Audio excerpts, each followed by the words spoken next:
இழந்த பொருள், இழந்த செல்வம்.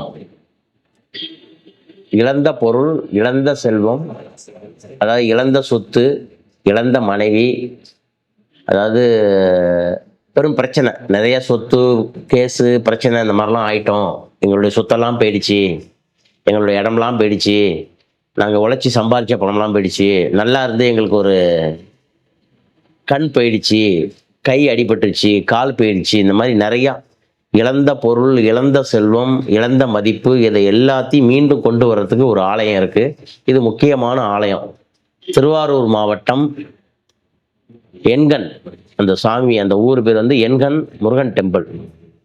இந்த சாமியோட முக்கியமான ஒரு இது என்னன்னா, 8 கண்ணு இல்லாமல் இந்த பிரம்மபுரீஸ்வர், இந்த சாமி வந்து சிவனுடைய பேர் பிரம்மபுரீஸ்வர், அம்பாள் பேர் வந்து வேதநாயகி. இந்த கோயில் வந்து ஓமன்னும் பிரணவ வடிவத்தில் தான் இருக்கு. நீங்கள் போய் சாமி கும்பிடணும்னா இந்த கோயிலில் முதல்ல போய் கன்னிமூல கணபதி, அதாவது வடமேற்கு மூலையில் உள்ள விநாயகரை வணங்கணும். அதுக்கு அடுத்தது முருகனை வந்து வணங்கணும். அதுக்கு அடுத்தது சிவனை வணங்கணும். அப்படியே சுற்றி வந்து சண்டிகேஸ்வரர் வணங்கணும். அப்படியே அம்பாளை வணங்கணும்.